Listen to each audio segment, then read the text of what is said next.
Kok nggak pernah saya lihat Bung Fadlizon memuji pemerintah, adanya trik kritik aja. Gimana itu?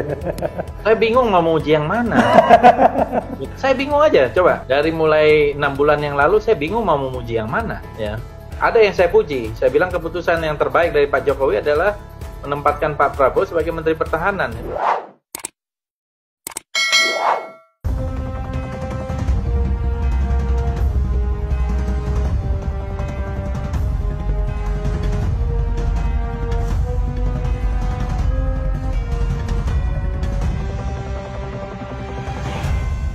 Ya Sobat RH sekalian, jumpa lagi dengan channel yang keren ini, keren cadas. Kali ini dalam program Dicecar. Apa itu Dicecar? Dialog cerdas secara refli. Nah, siapa yang akan kita cecar? Ini adalah orang yang tetap bahaya ya. Dia sebenarnya masih menjadi orang berbahaya walaupun posisinya in between sekarang ini ya. Cuma masih kencang suaranya di publik. Nah, kita ingin dialog soal-soal yang terakhir ini, ada COVID-19, ada kartu prakerja dan lain sebagainya. Siapa lagi kalau bukan Bung Fadlizon. Bung Fadli, mendengar saya ya? Bisa. Oh, ya. Oke. Apa kabar Bung Fadli? Baik ya. Dalam rubrik cecar ini saya ingin bertanya beberapa hal Bung Fadli ya.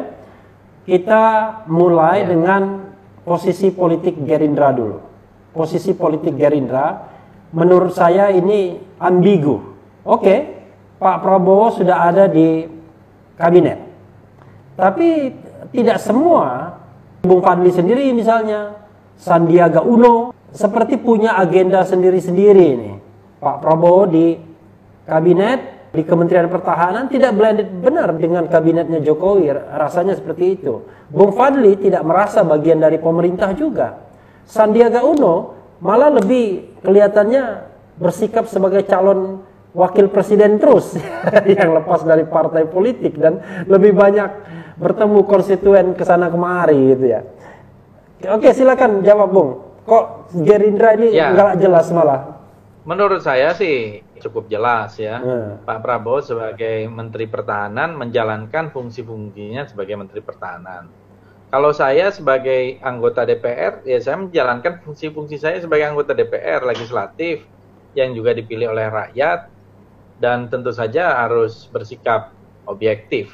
Objektif itu adalah menurut saya kalau ada kebijakan yang bagus kita dukung. Tapi kalau ada kebijakan yang jelek ya kita kritisi. Kalau lebih banyak kebijakan yang jelek ya lebih banyak lagi kritiknya. Semakin banyak kebijakan bagus susah kita mau mengkritiknya gitu. Jadi saya menjalankan fungsi saya sebagai parlemen ya harus bicara parley ya, dan kemudian saya kira banyak yang juga mengatakan saya waktu itu kenapa tidak menjadi juru bicara partai atau juru bicara Prabowo. Saya sudah terlalu lama jadi juru bicara Prabowo, saya sudah terlalu lama jadi juru bicara partai tahun. Jadi saya sekarang juru bicara rakyat. Jadi juru bicara Prabowo cukup Dhanil Anzar Simanjuntak. Nah, sudah ditunjuk Pak Dhanil juru bicara Pak Prabowo. Saya kira masa kita di situ-situ aja. Ya kan? Jadi yang paling penting di atas segalanya dalam bernegara ini kan rakyat. Oke. Ada satu pertanyaan yang menarik ya. Kalau yang bagus kita baik, bilang baik. Kalau yang tidak bagus ya kita kritik. Tapi kalau kita lihat tweetnya Fadlizon, kok nggak pernah saya lihat Bung Fadlizon memuji pemerintah, adanya trik kritik aja. Gimana itu? Saya bingung mau memuji yang mana. Masa nggak ada yang baik? Saya bingung. Ya, saya bingung aja. Coba dari mulai 6 bulan yang lalu saya bingung mau memuji yang mana. Ya, ada yang saya puji. Saya bilang keputusan yang terbaik dari Pak Jokowi adalah menempatkan Pak Prabowo sebagai Menteri Pertahanan. Itu ada tuh. Oh, itu aja. Digitalnya ada. Yang lain nggak ada. Yang lain saya belum menemukan lah gitu ya. Ada kalau nggak salah 1-2 hal yang lain gitu. Oke. Ya enggak apa-apa ya, karena kan persepsi orang kan berbeda-beda. Nah, kita yang lebih konkret lagi, kita tahu Perpu nomor 1 tahun 2020. Itu banyak yang protes itu. Yang protes itu pendukung Prabowo Sandi itu. Ada Amin Rais, ada Din Samsudin ya, yang sudah mengajukan judicial review karena dianggap ini perpu perampokan uang negara nih. Ada 405 triliun tidak boleh digugat secara pidana perdata, bukan kerugian negara, tidak boleh dipetunkan. Tapi saya baca Gerindra termasuk yang menerima Perpu tersebut. Ini gimana duduk ceritanya? Hanya satu-satunya yang menolak PKS. Bagaimana, Bung? Ini makin menunjukkan posisi in between-nya Gerindra. Karena merupakan konsekuensi dari koalisi dengan pemerintah ya. Jadi ada permintaan-permintaan tertentu dari pemerintah itu supaya mendukung dalam kebijakan-kebijakan itu. Tapi saya pribadi mengatakan bahwa Perpu itu bermasalah, gitu ya. Saya kira Perpu itu memang dibuat dengan tergesa-gesa. Harusnya udah banyak koreksi terhadap itu, merugikan, dan Perpu ini juga lebih banyak memberikan satu peluang dan ruang bagi kalangan investor ketimbang membicarakan tentang coronanya sendiri. Yang 405 triliun itu kan hanya 75 saja sebetulnya yang untuk secara spesifik untuk COVID-19 gitu loh. Dan ini saya termasuk yang pertama kali membuat pernyataan itu, saya buat tulisan pendek ketika baru-baru saja Perpu ini dikeluarkan. Jadi memang resiko dari sebuah politik dengan skema seperti sekarang ini adalah sulit kita untuk melakukan perdebatan, tantangan terhadap sebuah kebijakan. Saya kira agak susah karena ini juga sistem kita ini kan presidensial.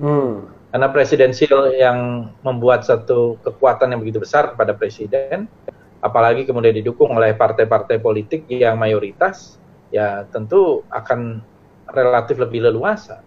Saya kira jangan terlalu banyak berharap lah dari partai politik sekarang ini. Termasuk Gerindra. Partai politik saya katakan.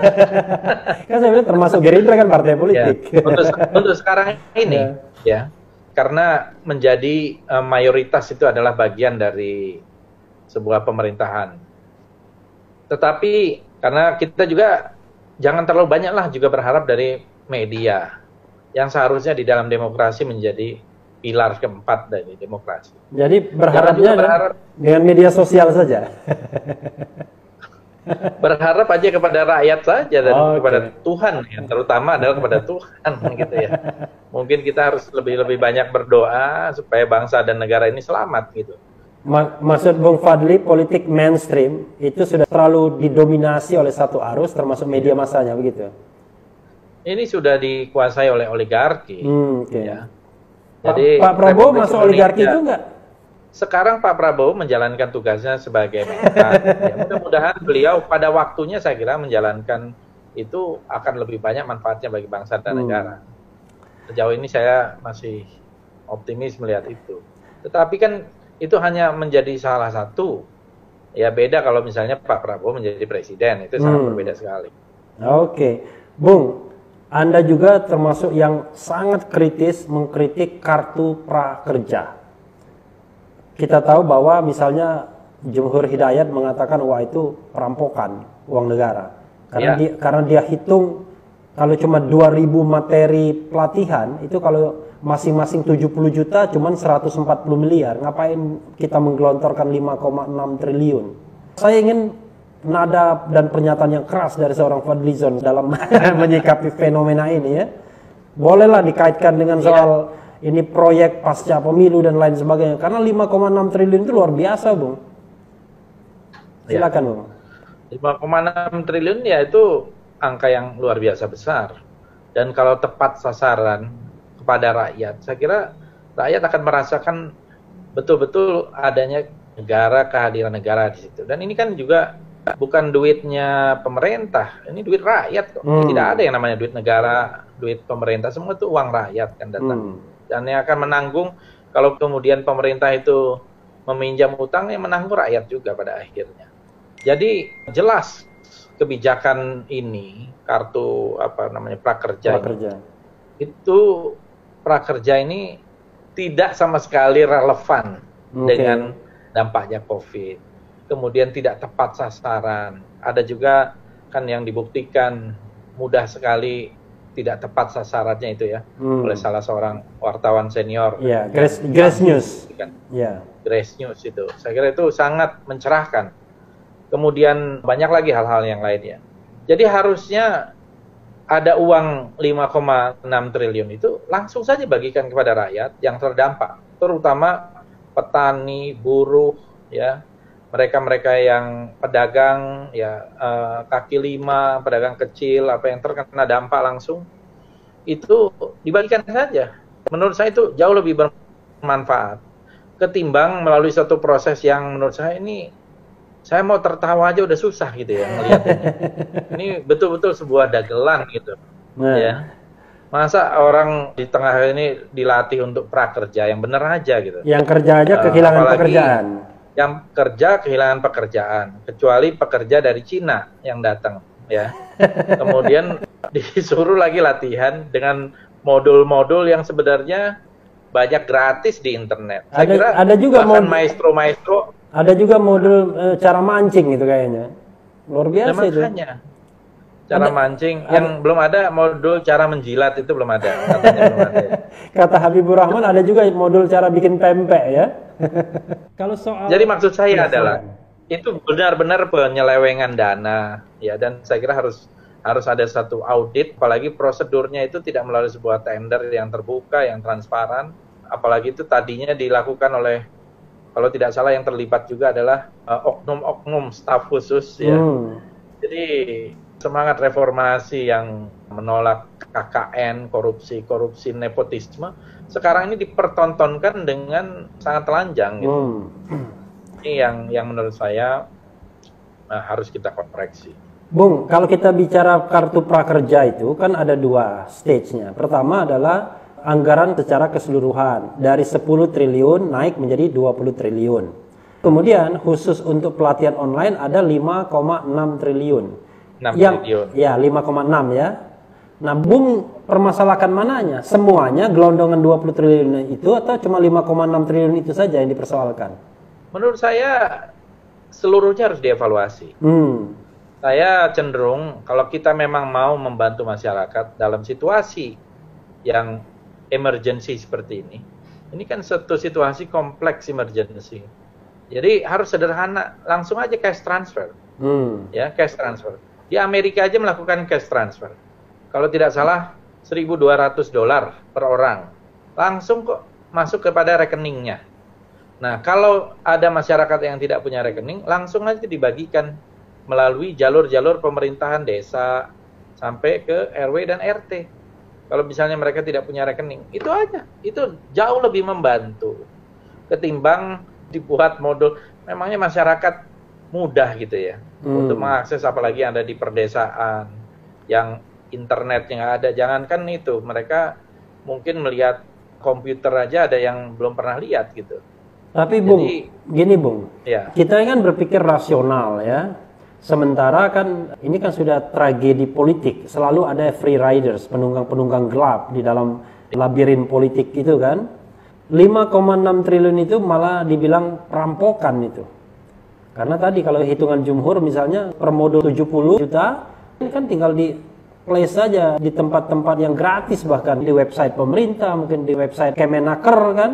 Bahkan di YouTube ini, kalau di YouTube followernya bisa 5 juta ya kan, langsung kan 5,6 juta followersnya langsung. Nah, ini Bung melihat nggak ini satu yang serius banget gitu, bukan hanya sekedar hal yang patut ditertawakan, tapi ini adalah sebuah jalan untuk merampok uang negara dalam jumlah triliunan begitu, dengan menggunakan program yang seolah-olah bagus, seolah-olah memenuhi janji politik, tapi sesungguhnya mengandung konspirasi untuk betul-betul merampok yang 5 triliun lebih itu, karena 140 miliar pun cukup sebenarnya katanya. Gimana Bro? Ya, saya pikir ya ini sebuah skandal. Ya. Satu skandal yang besar. Kata perampokan itu kan karena memang orang sudah geram. Atau kata begal. Begal digital, perampokan digital. Saya kira. Tapi Bung mendengar kan istilah itu kan, perampokan, begal digital itu ya. Perampokan, artinya bukan muncul dalam pembicaraan kita ini saja kan istilah itu? Bukan. Sebelumnya. Sebelumnya kan itu di Twitter di mana-mana sudah ramai. Istilah perampokan digital, istilah begal digital, ya. Macam-macam lah. Sampai-sampai orang kalangan DPR bilang jangan sampai ditipu anak kecil katanya. Habibur Rahman yang bilang begitu ya. Tapi ini jelas sebuah skandal, ya, skandal yang sangat besar. Saya bahkan dalam satu tulisan pendek saya tulis, ini kalau kita serahkan saja kepada TVRI atau RRI membuat modul gitu ya, berapa banyak hasilnya, kemudian bisa ditonton oleh seluruh rakyat Indonesia dengan gratis, ibaratnya seperti itu ya. Itu pun paling perlu berapa lah gitu ya. Jadi saya kira ini harus diusut ya. Kalau tidak di pemerintahan sekarang, mungkin di pemerintahan yang akan datang gitu ya. Jadi karena ini menggunakan anggaran negara secara berlebihan dan kelihatan tidak ada yang berdaya untuk melakukan koreksi. Dan menurut saya ini berbahaya gitu loh. Apalagi kalau reaksi-reaksinya itu sudah ya seperti bercanda gitu. Itu kan pertanda bahwa memang tidak ada lagi saluran, tidak ada lagi channel. Salam 5,6 triliun kan begitu kan? Iya. Iya betul. Jadi gitu. Uang 5,6 triliun itu dianggap seperti main-main saja, padahal uang yang besar sekali kan, hampir sama dengan penyelamatan Bank Senturi yang 6,7 triliun itu kan? Ya, menurut saya negara kita ini memang sedang dirampok. Kalau dulu Norina Hertz menulis buku The Silent Takeover dengan menggunakan globalisasi dan segala macam, kalau ini benar-benar perampokan di siang hari bolong gitu ya. Dan kita yang mengetahuinya seperti cuman bisa teriak maling-maling tapi nggak bisa ngegebukinnya. Gitu ya. Kalau di kampung kan ada maling itu kita teriak gebukin orang. Jadi 5,6 triliun seperti perampokan di siang hari bolong nanti judulnya begitu. Jelas lah itu menurut saya ya. Tapi kalangan DPR kok nggak terlalu kencang ya. Memang ada ya, Habibur Rahman bicara, Arteria Dahlan bicara. Tapi kan ujung-ujungnya biasanya tergantung oligarkinya nanti.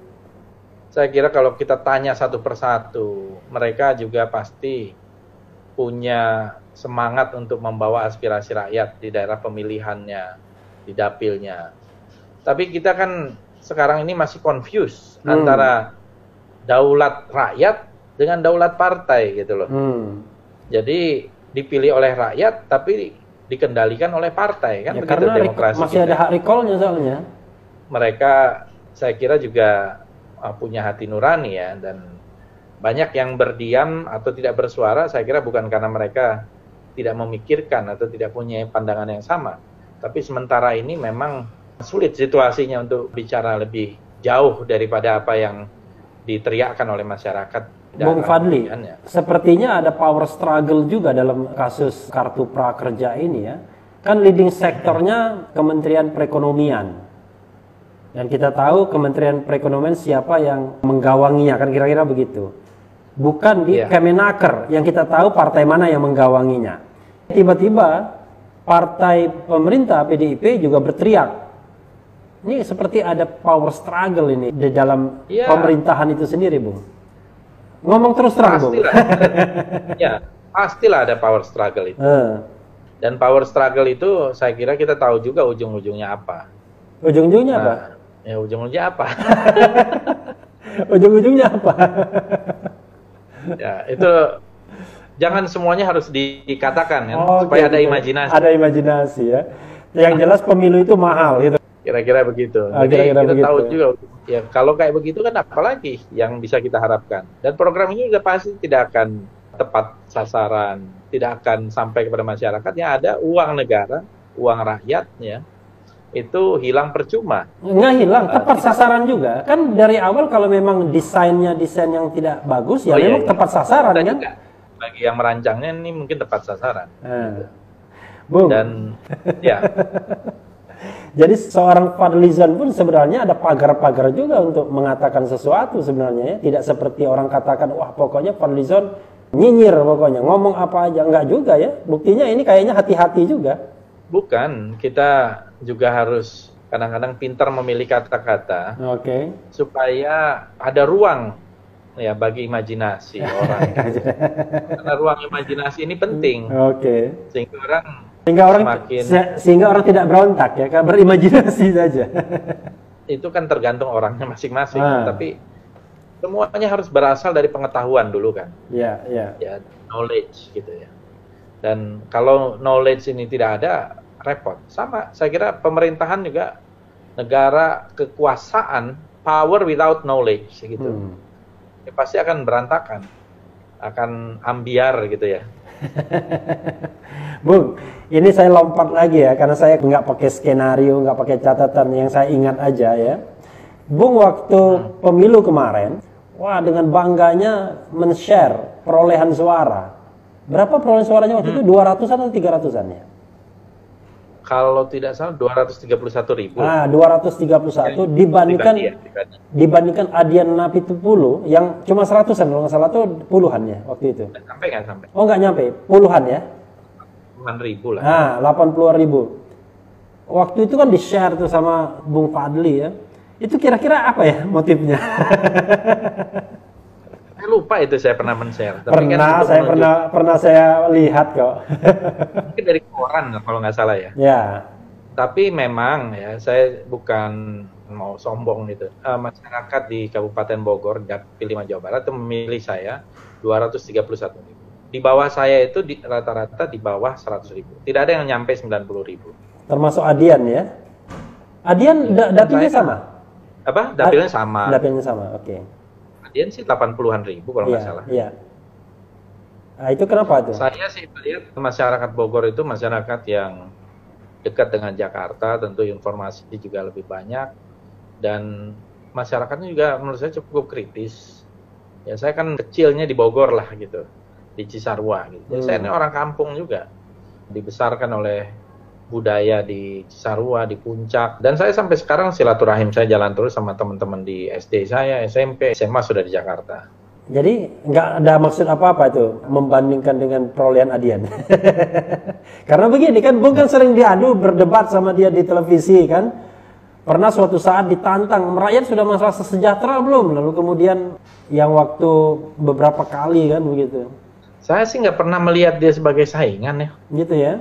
Nggak, maksud saya tuh biasa aja gitu loh, nggak level juga mungkin ya. Ya minimal Bung lebih tua sedikit lah ya kan. Kalau Bung kan pokoknya bagi saya generasi sebelum 98 lah kan Bung. Dia kan generasi 98. Soal penanganan COVID-19 ya, yang juga penting harus kita bahas. Banyak orang menganggap bahwa pemerintah sekarang tidak at all cost menangani COVID ini, terlalu berhitung aspek ekonominya. Satu. Kedua, masih juga menjalankan proyek-proyek yang barangkali tidak perlu untuk saat ini. Misalnya soal pembangunan ibu kota baru atau proyek-proyek lain yang barangkali sudah harus dilakukan saat ini, tahun ini misalnya.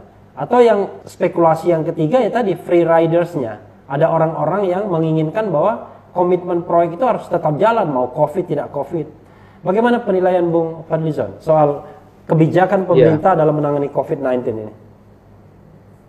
Ya menurut saya kebijakan pemerintah sejak awal itu udah belepotan, berantakan gitu ya.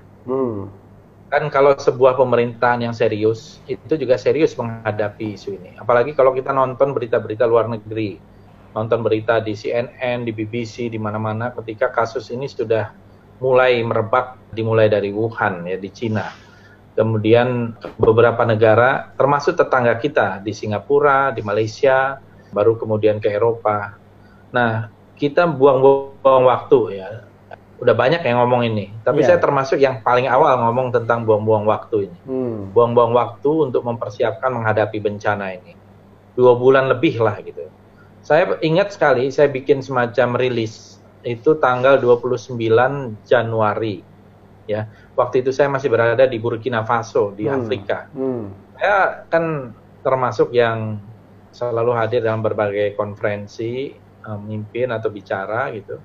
Terakhir di bulan Februari saya masih traveling ke New York, saya bicara di markas besar PBB. Habis itu saya bicara sebagai co-chair dari parliamentary hearing dengan WTO. Saya melihat gitu bagaimana perkembangan COVID ini sangat-sangat serius, ya. Bahkan waktu transit di Niger, itu ada 3 orang penumpang dari China nggak boleh turun. Itu bulan Januari, harus diperiksa dulu oleh dokter, turun dari pesawat. Penumpang dari China ini marah-marah pakai bahasa Cina gitu, tapi diperiksa oleh mereka, dan akhirnya diperbolehkan keluar, diperiksa suhu dan sebagainya. Saya di situ aja udah melihat, wah ini persoalan serius yang pasti sampai di kita. Gitu. Sementara para pejabat kita waktu itu, mulai dari presiden dan sejumlah menteri, termasuk menteri kesehatan terutama, itu menganggap ini sepele, menganggap ini remeh, menganggap ini dagelan gitu ya. Dan ini menurut saya membuang satu golden time, golden months. Inilah mengakibatkan kemudian kita tidak siap menghadapi ini. Kalau kita prepare, mungkin kita bisa mengukur waktu untuk edukasi bagi masyarakat, ada social distancing, physical distancing, dan juga cara hidup sehat lain, banyak berjemur atau olahraga, makanan yang bergizi. Nah, saya tidak melihat ini sebetulnya juga harus dipertanyakan, kenapa kok pemerintah bersikap berlaku seperti itu? Masa tidak tahu bahwa COVID ini mempunyai dampak berikutnya adalah dampak ekonomi? Tidak hanya di tingkat nasional, tapi juga di tingkat global.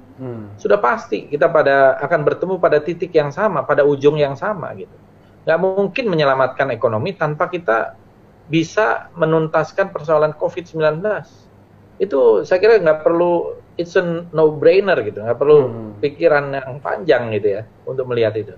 Tapi ada sementara orang melihat dijalankan terus, masih seolah-olah masih bisa menyelamatkan ekonomi dan dengan mengabaikan COVID ini.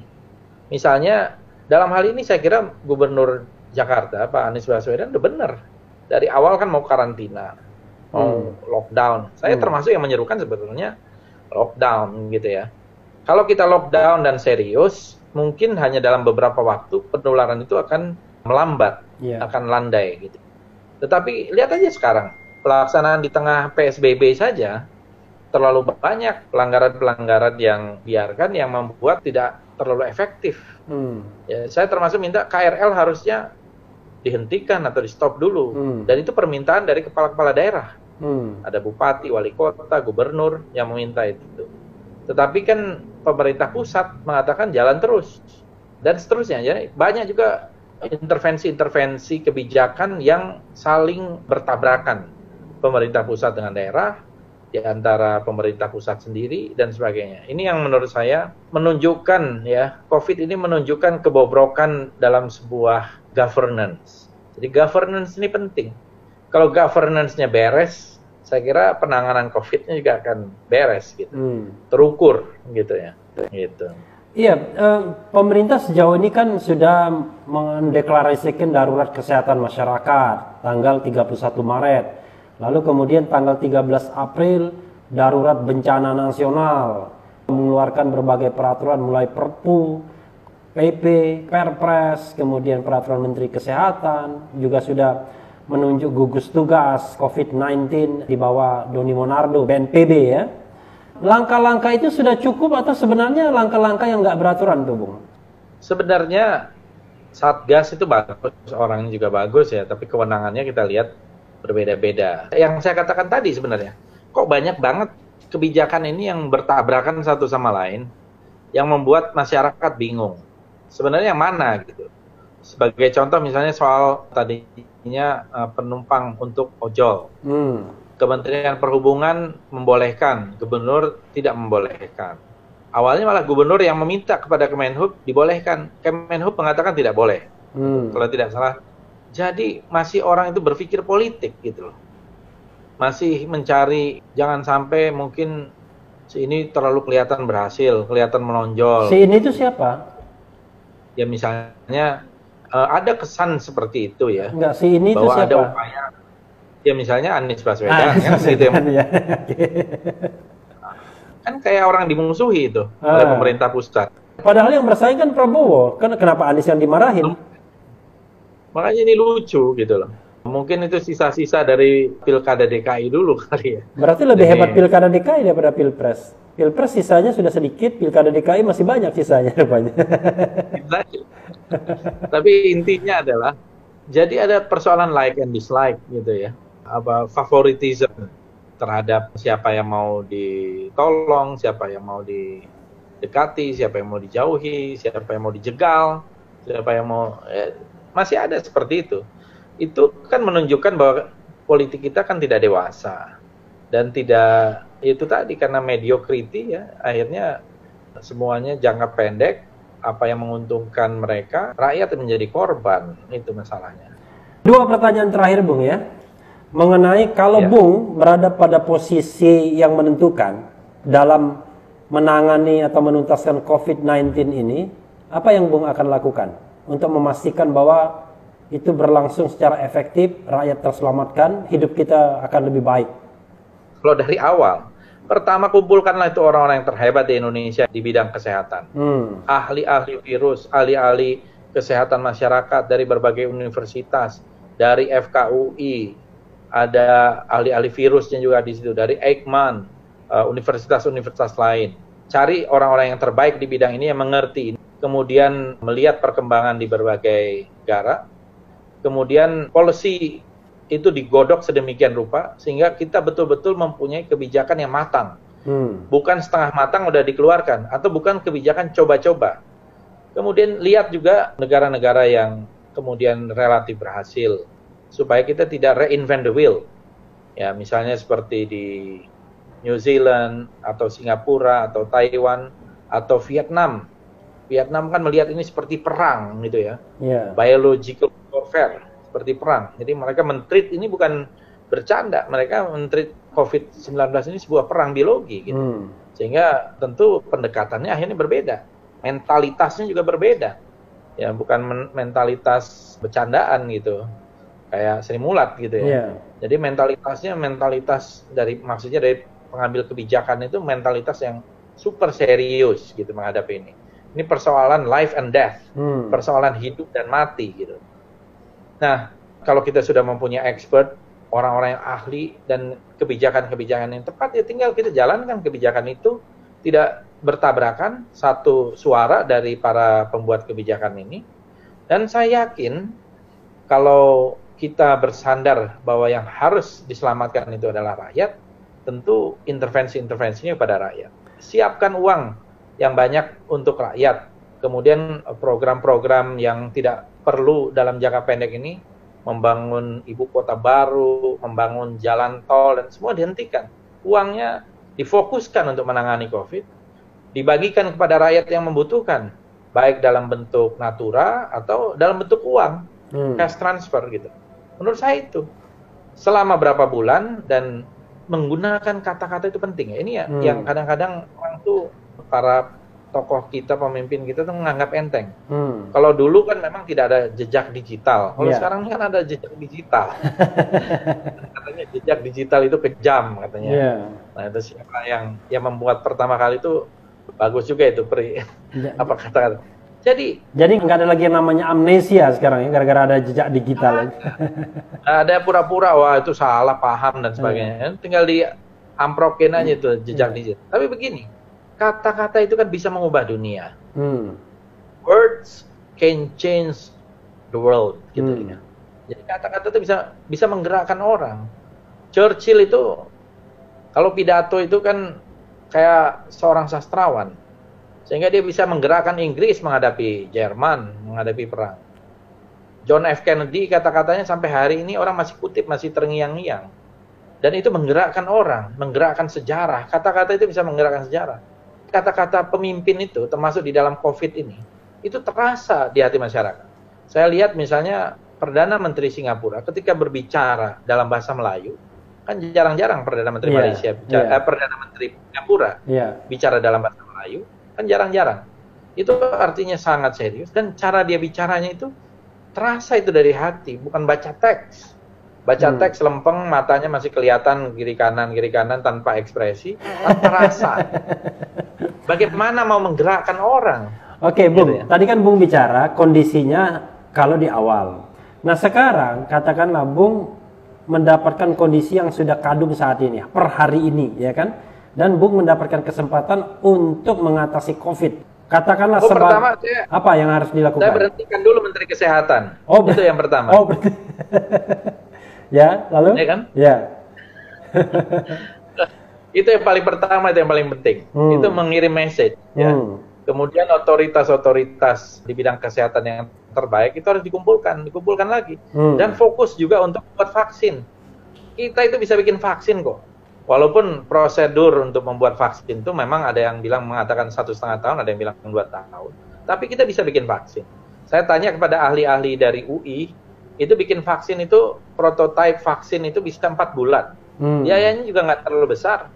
Dan kita punya biosecurity level 3. Biosecurity level 3, kita memang tidak punya biosecurity level 4 laboratorium.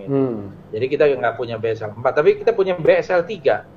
BSL 3 itu bisa membuat vaksin. Kalau BSL 2 hanya menentukan itu virus apa dan sebagainya. Nah, tapi dengan BSL 3, kerahkan dong ahli-ahlinya. Jangan bersandar hanya kepada birokrasi di Kementerian Kesehatan. Kadang-kadang bukan orang yang terbaik juga yang ada di situ kan. Ya, seperti Menteri Kesehatan kan juga menurut saya bukan orang yang terbaik. Dia juga nggak ngerti public health. Dan juga banyak oleh kolega-kolega yang lain itu dikatakan bukan orang yang ahlinya di bidang ini untuk mengambil polisi ini. Jadi kalau saya sih pertama kali itu ya Menteri Kesehatan harus diberhentikan dulu, seharusnya diistirahatkan lah. Kasihan beliau itu. Lalu beliau itu juga orang baik. Gitu. Yang kedua apa? Yang kedua siapa lagi yang diberhentikan? Oh, stop semua proyek. Stop proyek. Oke, stop proyek. Stop proyek itu. Dan tepat sasaran, nggak ada itu kartu-kartu prakerja segala macam itu ya. Udah aja langsung fokus, rakyat butuh apa dikasih kepada mereka. Kalau nggak dikasih, pastikan rakyat makan selama COVID berlangsung gitu ya. Masih selama COVID jamin. Oke. Saja COVID itu diperkirakan 2 bulan, 3 bulan, mereka dijamin hidupnya. Dan itu kan amanat dari undang-undang, gitu. Jadi dijamin itu. Dan semua resources yang ada dibangun ke arah situ. Oke. Dan ini menurut saya harus tegas. Gitu. Bung, ini pertanyaan terakhir ya. Kita tahu ada viral dari Najwa Shihab yang mengkritik DPR. Tiba-tiba kawan-kawan Bung blingsatan itu. Ada yang sudah ngirim surat agar Najwa minta maaf. Bung lihat kan videonya? Yang mengkritik para Iya, saya lihat sepintas biasa aja ya. Kritik Najwa Shihab kan selalu mengkritik juga, dan saya kira wajar aja kok ada kritik semacam itu, tidak harus seperti kita kebakaran jenggot ya. Karena yang bereaksi keras itu dari partai Bung, dari Gerindra dan satunya dari PDIP. Iya, tapi kan itu orang per orang. Kalau tanya pendapat saya termasuk yang berpendapat menghadapi kritik seperti itu ya biasa-biasa aja. Ibarat kata kalau biasa mengkritik ya dikritik ulang ya jangan blingsatan gitu ya. Nah, saya kira biasa-biasa aja itu. Nggak ada yang harus kita ributkan. Ya itu. Jadi dengarkan tuh teman-teman kolega Fadlizon di DPR, biasa-biasa aja dikritik itu. Jangan terlalu blingsatan. Oke. Ya Bung Fadli, terima kasih banyak ya. Oke. Terima kasih Bung. Ya, makasih. Assalamualaikum. Okay. Waalaikumsalam warahmatullahi wabarakatuh. Waalaikumsalam. Ya, Sobat RH sekalian, itu tadi dicecar dengan Fadlizon. Jangan lupa terus di channel ini, karena di channel ini Anda akan dirayu, ditipu, dibaperin, diuber juga di jalur khusus. Bahkan sekarang dicecar. Karena channel ini adalah channel yang mengancam, memeras dan membenci. Jangan lupa subscribe, like, comment, and share.